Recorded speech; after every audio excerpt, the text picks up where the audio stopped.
وہابیت کو اس کے ساتھ قابض کرنے کے لیے نہایت ہی خوفناک ایک سازش چلی ہوئی ہے جو کھل رہی ہے، اور اس سازش کو کامیاب بنانے کے لیے ساری توجہ جماعت احمدیہ کی طرف رکھی جا رہی ہے۔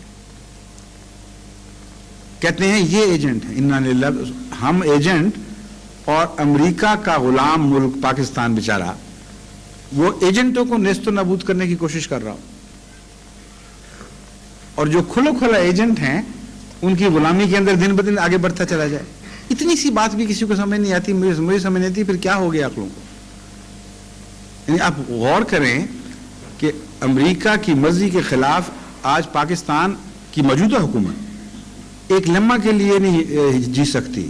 100% زیاد صاحب لٹکے ہوئے ہیں امریکہ کے ساتھ، افغانستان کی وجہ سے، دوسرے مسائل کی وجہ سے بالکل یوں مٹھی میں بند ہیں، اور اتنے بڑے فیصلے جماعت احمدیہ کے جو خلاف ہوئے ہیں یہ امریکن بلیسنگ کے خلاف بغیر ہو سکتے تھے؟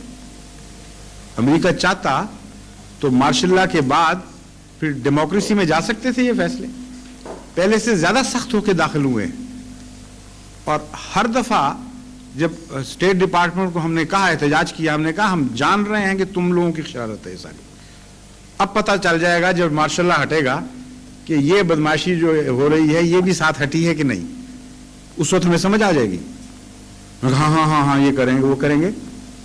جو پیکج ڈیل کروائی ہے امریکہ نے اقتدار کے انتقال کی، اس میں اس 8th امینڈمنٹ میں یہ شامل کیا، اور پہلے سے زیادہ سخت شکل میں شامل کیا ہے، اس لیے ان کو پتہ ہے کہ اسلام کا ہمدرد سچی جماعت یہ ہے، ان کی طرف توجہ رہے گی تو سعودی عرب کی سازشوں کی طرف توجہ نہیں رہے گی۔ ان کو ہیرو بنا کر پیش کرنا امریکہ کے مفاد میں ہے، اور عالم اسلام پر اس کا نفوذ ضروری سمجھا گیا ہے۔ اس وقت یہی ہو رہا ہے۔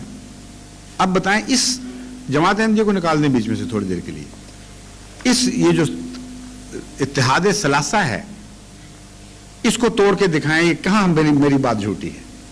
کیا یہ واقعہ ہے کہ نہیں کہ سعودی عرب کی موجودہ رجیم 100% امریکہ کی غلام ہے؟ اور کیا یہ واقعہ ہے کہ نہیں کہ امریکہ 100% یہود کا غلام ہے؟ ان دعووں کو توڑیں تو میری بات ٹوٹے گی، ورنہ نہیں ٹوٹتی۔ اس لیے ایسی رجیم کا عالم اسلام پر قبضہ جو یہود کے پنجوں میں جکڑی ہوئی ہو، اس سے غافل ہونا اور پھر اسلام کی محبت کا دعویٰ کرنا، یہ میری سمجھ نہیں آتی ہے کیسی بات ہے۔